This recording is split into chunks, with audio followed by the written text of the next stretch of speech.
Let him go. Let him go. He wants to come here, Andrew. Let him go. What are you doing to them? Every single come here, baby. I got you. I got you. I got you. I'll be back. No, he's not crying that he's gonna be back. He's crying that you're...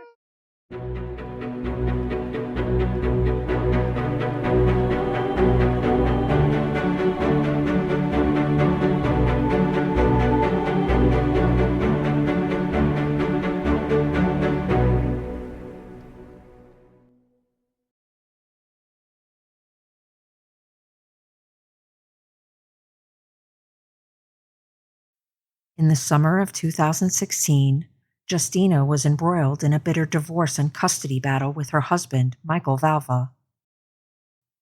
Her 3 young sons, Anthony, age 7, Thomas, nearly 5, and Andrew, just 3, were caught in the crossfire. One fateful day, Justyna found herself at the hospital with Thomas. Her heart was heavy with the horrifying revelation that Anthony had shared. Their father had done something unspeakable, the worst possible thing, to him and his brothers. She had to recount this appalling story to the police. The details were just too horrible to fathom, yet she had to relive every moment to ensure justice for her sons. But justice would not come for 7 long years, and the price she would pay was beyond anything she could have imagined. Justyna, originally from Poland, faced additional challenges. English wasn't her first language, and she didn't make much money. While court-appointed lawyers were assigned to represent the interests of her children, the rest of the work fell squarely on her shoulders. Navigating the court system was a daunting task, filled with legal jargon and procedures that seemed almost impossible to understand. As time passed, Justyna grew increasingly frustrated and confused about why her concerns were being ignored. The children's lawyer informed the judge in the divorce case that she was obstructing Michael's access to the kids. Michael, being an NYPD officer, had the means to hire top-notch lawyers who painted Justyna as a mentally unstable and vindictive ex-wife seeking custody out of spite. Despite her relentless efforts to present her evidence, the police report, hospital records, and files stored on a flash drive, her pleas fell on deaf ears. The judge in the case constantly shut down anything Justyna said, at one point even scolding her and telling her to stop talking. Even the supportive woman from the Autism Assessment Center, who had been assisting with Anthony and Thomas, couldn't get her testimony heard in court. Both boys were suspected of having autism spectrum disorder, but even this crucial detail was overlooked. Justyna believed that Michael's position as an NYPD officer was shielding him, and that the system was working to protect him. Justyna was horrified when the judge in the divorce case awarded temporary custody to Michael and his girlfriend, Angela Polina. There were no formal complaints against Justyna for neglect or maltreatment. The judge just went on Michael and Angela's word. Without listening to any of Justyna's concerns, the judge barred her from even seeing her children. Determined to fight the situation with everything she had, she vowed not to give up. The following year, Michael filed complaints with Child Protective Services against Justyna, aiming to gain permanent custody of the children. Unable to afford her own lawyer, Justyna had to represent herself in court. Michael accused her of feeding the kids a brown medicine that made them vomit, using corporal punishment, and being mentally ill. He claimed her belief in a conspiracy involving him and CPS was proof of her instability. Justyna spent countless hours fighting this battle on her own, and it was incredibly difficult. Eventually, a judge dismissed the charge of neglect against her, but in the meantime, she had to return to court repeatedly, trying to regain custody of her children. She knew they were in danger from Michael and Angela and had a mountain of evidence to prove it. Yet no one listened. Despite the claim of neglect against Justyna being closed due to lack of evidence, she was still only allowed short visits with her children. Determined to protect her sons, Justyna filed her own report with Child Protective Services, detailing the alarming things she had seen and heard from her kids. The boys were rapidly losing weight. In just 1 month, 8-year-old Anthony lost 13 pounds, 6-year-old Thomas lost just over 4 pounds, and 4-year-old Andrew lost almost 4 pounds. Children confided in their mother about the severe punishments they were enduring. They described being hit on the head, hands, and backs, being put in timeout for extended periods, and having food withheld as punishment. They were even sometimes forced to stay outside in the cold without shoes. Are you a long time on a timeout? Big brown couch? Yes. Mommy, I want to go to play basketball. And then what happened if you want to get out from the couch? Then Mommy, they put me a timeout again. Again? They told me what before one time I timeout again too. How long? 100 days. 100 days? Yes, and I can't go to sleep. And I can't eat breakfast. And I even can't go to you. He's saying you can't come to me? Yes. Why? I don't know. But the most disturbing evidence Justyna had was the recordings. In these recordings, their father Michael and his fiancée Angela could be heard coercing the children into repeating phrases like, "Mommy is mean," "We don't love Mommy," and "Mommy hurts us." Over and over, they would ask the boys, "Who do you love? Who do you want to live with?" and force them to respond with, "Daddy and Angela." Who do you love? Daddy and Angela. Who do you want to stay with? Daddy and Angela. Who do you miss? Daddy and Angela. Who do you want to live with? Daddy and Angela. Mommy is mean. Mommy is mean. Mommy hits me. Mommy hits me. Mommy don't touch me. Mommy don't touch me. Backwards. I love Daddy. I love Mommy. I'm a Jerusalem. I don't love Mommy. Justyna also provided CPS with documents from various doctors, all attesting to her being a loving and nurturing parent. These professionals also expressed their belief that living with their father was hindering the boys' developmental needs. Despite this compelling evidence, the system seemed to be failing Justyna and her children. The cases she filed were being closed out within days. Frustrated, she called to complain about this issue, but nothing changed. One day, Tommy came home with bruises and broken blood vessels on his buttocks. He told his mother, "Daddy hit me 12 times. Justyna immediately filed another report. This time, the investigation concluded that Michael was using excessive corporal punishment. However, instead of taking serious action, the court decided to adjourn the case in contemplation of dismissal. This means the court put the case on hold with the intention of eventually dismissing it, as long as Michael didn't get into any more trouble for a certain period. They also issued an order requiring Michael to stop using corporal punishment and to take parenting classes at the library. Justyna was shocked and outraged by this so-called resolution.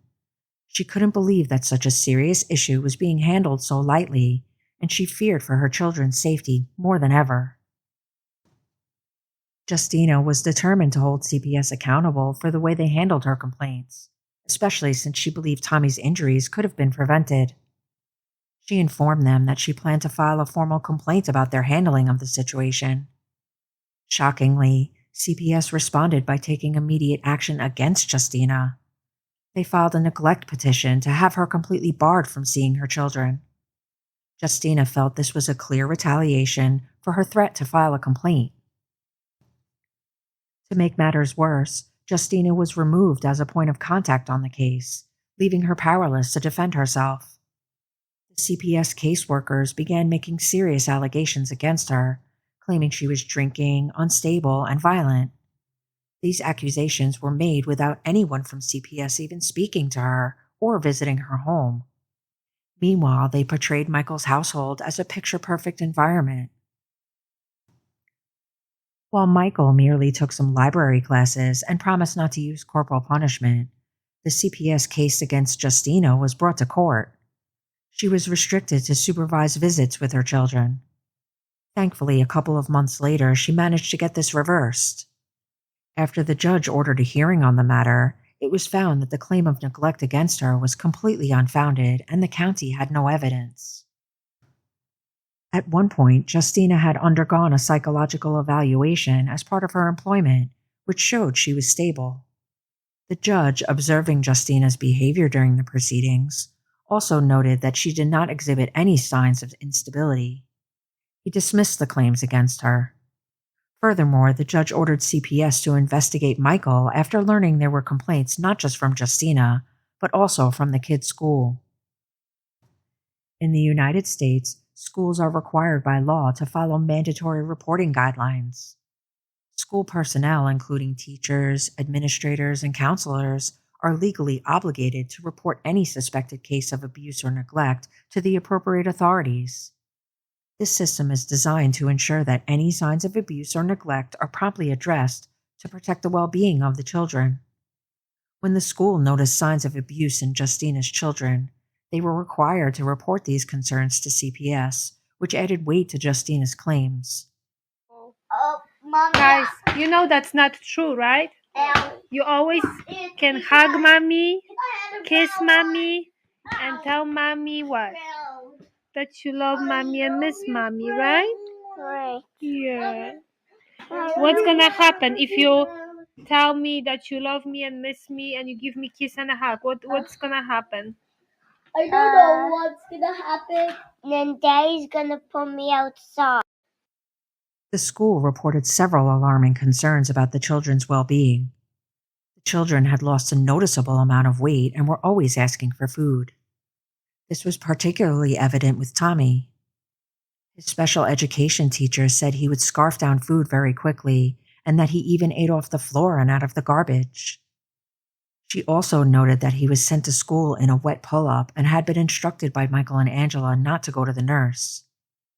Some teachers said that the boys were showing up to school with bruises, with their clothes wet with urine, and claims that they were sometimes forced to sleep outside. Tommy displayed no emotions at school, which was deeply concerning to his teacher.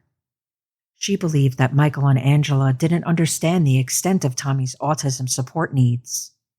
The teacher's observations and concerns highlighted the dire situation the children were in. But still, the kids remained in Michael and Angela's custody. Despite the mounting evidence and Justyna's desperate pleas, CPS closed the investigation on January 8, 2020. Justyna called and begged them not to close it, fearing for her children's safety. Less than 10 days later, her world would be shattered. On the morning of January 17, 2020, a call to 911 was placed. Sir, what's your name? My name is Michael. I'm a police officer with the city of New York. My son, I don't know if he's breathing or not. I don't know if his heart stopped. He fell down on his way to the bus. He banged his head pretty good. I brought him in, and I'm doing CPR right now. All right. How old is he? 8 years old. Okay. Do you need any instructions, sir? I just need somebody to get here quick. Listen, I already sent them, okay? Help is already on the way. Do you need any other kind of help? Not your son, I believe. All right. Is your front door unlocked for them? Yep. All right. Keep on doing CPR. We already sent help, okay? 30. All right. I'm going to hang up now. Is that all right? Do you need me for anything? No, just please get somebody here. Okay. We're going to get somebody right there, okay? ETA? We're getting one right now. They're on the road. Yeah, he's not breathing. Keep going until someone takes over or tells you to stop. They're less than a minute out, sir. Thomas Valva was rushed to the hospital, but sadly, he was pronounced dead on arrival. However, the story that he had, quote, fallen while waiting for the bus was far from the truth. When he arrived at the hospital, his body temperature was a shocking 76 degrees. The cause of death was determined to be homicide, with hypothermia as the major factor. Little Tommy had frozen to death. Justyna was devastated. She had tried so hard to protect her children, but for Tommy it was too late. The system failed her, and the system failed Tommy. People involved have Thomas's blood on their hands. Michael, on the other hand, would make a Facebook post saying to hold and hug your children every day, and updated his cover photo to a picture of his 3 boys. He also attempted to delete his Nest camera recordings of the situation in the Valva home. Since the recordings were stored in the cloud, they were able to be retrieved. In the account, they had labeled the garage as, quote, kids' room, and the footage showed Anthony and Thomas shivering on the floor in the freezing cold garage 2 days before Tommy's death. The last moments of Tommy's life were captured on this footage. The footage showed Thomas naked in the backyard, unable to walk and falling over. Michael can be heard telling him, "You fell on concrete, can't send you to school, you idiot." His brother Anthony was asking, "Why can't Thomas walk?" And Michael was responding, "When you're washed with cold water and it's freezing, you get hypothermia." When Anthony asked why Thomas was falling, Michael callously replied, "It's because he's cold, boo fucking who." Less than an hour before the call to 911, Michael is heard yelling, "God damn you, get up, you fucking slob, get up." Text messages between Michael and Angela revealed that a major issue for them was Thomas and Anthony's incontinence and communication difficulties. Both boys had autism spectrum disorder, and these issues are common in children with autism. Children with ASD sometimes experience a lack of body awareness and may suffer from urge incontinence, which means they may not feel the need to use the bathroom until it's too late. It often takes them longer to transition from diapers to using the toilet, and they may have sensory issues related to the bathroom environment. Even children with low support needs can sometimes become nonverbal, and Michael and Angela would often punish the boys by withholding food if they, quote, didn't use their words. Due to the frequent accidents, Michael and Angela had the boys sleeping on the floor, on top of wee-wee pads made for dogs. Their messages were filled with disdain and a complete lack of empathy for the boys' struggles.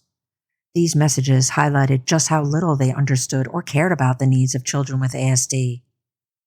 After finding out his sons soiled their pants, Michael messaged Angela, "I'll beat them up again. Talking don't work. Maybe a bloody face will.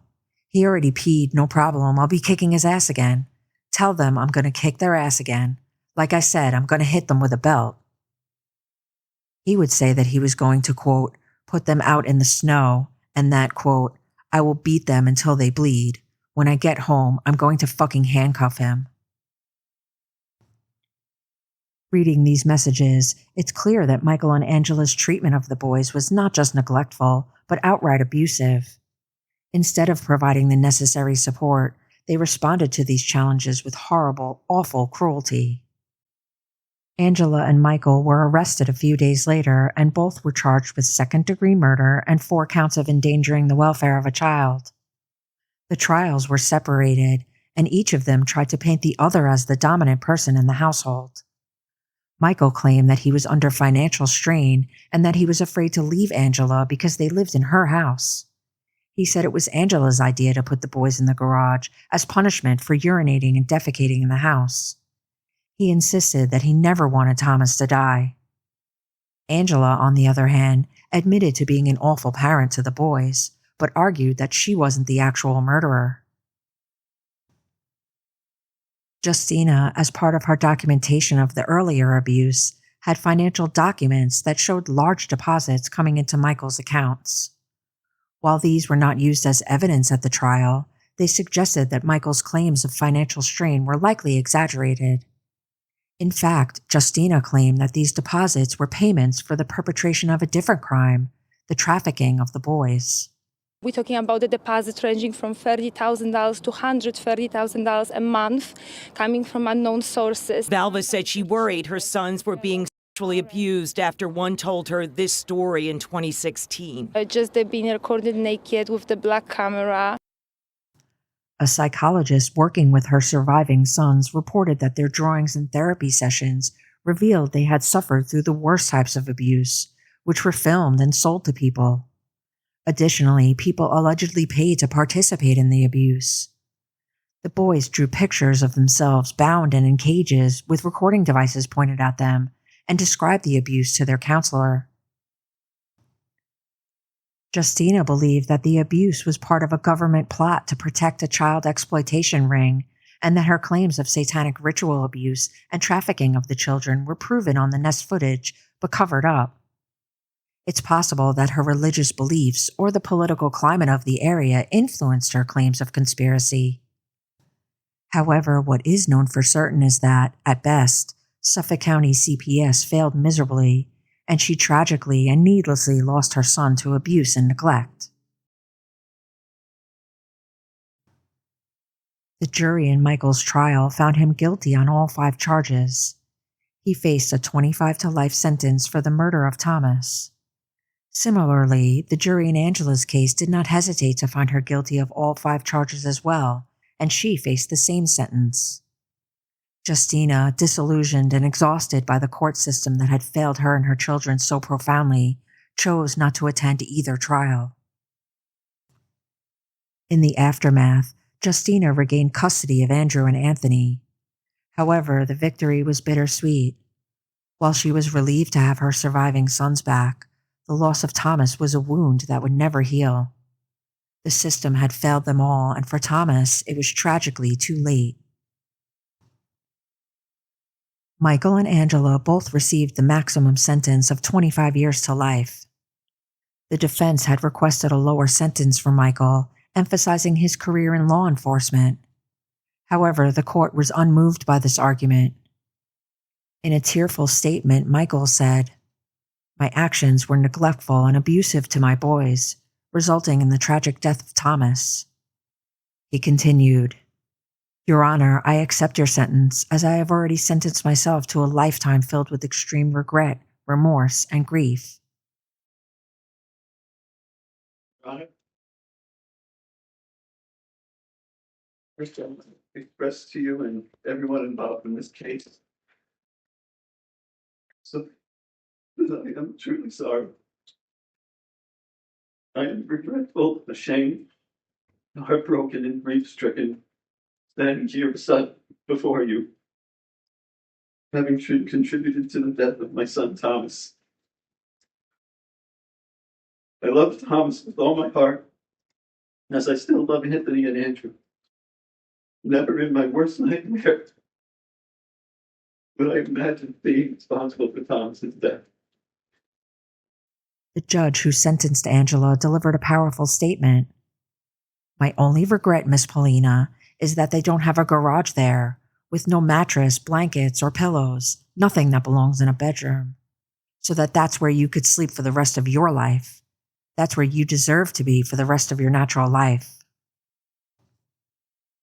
The judge also pointed out Angela's complete lack of remorse throughout the trial. Despite the overwhelming evidence of her cruelty and neglect, she never once apologized or showed any sign of regret for her actions. Her silence in court was deafening. She chose not to make any statements, leaving the impression that she felt no guilt or responsibility for the horrific abuse and ultimate death of Thomas. This lack of remorse only underscored the judge's harsh words and the severity of her sentence. Paulina, like most people in this county, I was aware of this case from the trial of that spineless, poor excuse of a man, ex-fiancé of yours. But it wasn't until I heard and saw what you said and did in this trial that I think we all realized how evil you really are. Following the sentencing, the Suffolk County Executive called for a special grand jury to investigate the Suffolk County Department of Social Services. The investigation revealed several critical issues and led to a comprehensive report with key findings and recommendations. It was completed in March of 2024. It did not recommend criminal charges against the caseworkers or supervisors assigned to investigate the Valva case. The report highlighted that current laws protect CPS caseworkers from grand jury investigations if the cases they handle are deemed unfounded. This means that even if there are suspicions of misconduct, the grand jury cannot review these cases. The report recommended changing the law to allow grand juries to access these files if a court finds it necessary for justice. Additionally, the report suggested several improvements to the county's Child Advocacy Center. It recommended co-locating CPS, the Suffolk County Police Department, the District Attorney's Office, and other relevant agencies at the CAC to enhance communication and cooperation in child abuse investigations. It also proposed that any case with 3 or more reports from mandated reporters should be immediately reviewed by a supervisor. The investigation found that CPS caseworkers were overworked and the department was understaffed. Supervisors were not involved enough in cases to provide the necessary oversight. The report emphasized the need for better collaboration between CPS and the police to identify abuse more effectively.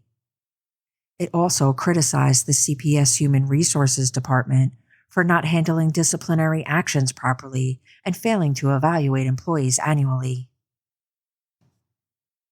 To address these issues, the report recommended amending laws to improve the identification and investigation of child abuse and maltreatment. It called for increased protection for victims, greater accountability within CPS, better training for CPS workers, and more oversight for the investigative process. The report suggested that Suffolk County model its practices after the Office of Children and Families in New York City. After the report was released, the county executive blamed the previous administration for the failures. Despite efforts to improve, the caseloads still remain higher than the goal set after Thomas Valva's death. The previous administration had introduced the CPS Transformation Act. The goal was to hire more staff, increase pay, and reduce cases from over 26 per worker to a goal of 12. A public dashboard is now available to monitor caseloads. I'll leave a link in the description. Several pieces of legislation have been introduced. One proposal aims to unseal unfounded child abuse and maltreatment reports in certain circumstances. Another outlines a new procedure that allows duplicate CPS reports to merge with an existing case, keeping it open for an additional 30 days for further investigation if it hasn't been resolved. This aims to ensure each case gets the proper attention, reduce the backlog of reports, and improve efficiency. Another bill ensures CPS employees have access to mental health services and resources, recognizing that they often face traumatic situations that can impact their well-being and job performance. Justyna brought a $200 million wrongful death suit against Child Protective Services officials, the school, the county, and others.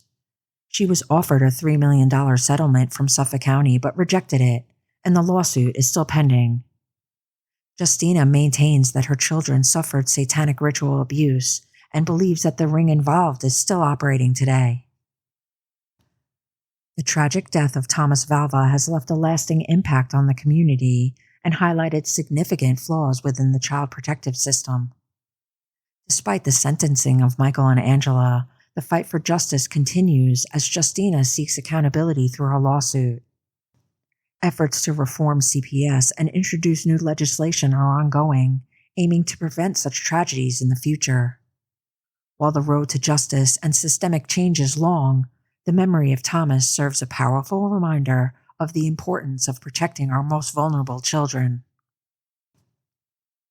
If you or someone you know is experiencing child abuse, there are resources available to help. For a comprehensive list of support services and resources, please visit my website, wrinkleandcrime.com. Remember, seeking help is a sign of strength. Let's work together to protect and support our children. If you enjoyed this video, please give it a like and consider subscribing. I'd love to hear your opinions or suggestions in the comments. Thank you for watching and stay tuned for our next video, and we'll explore another story hidden within the wrinkles in crime.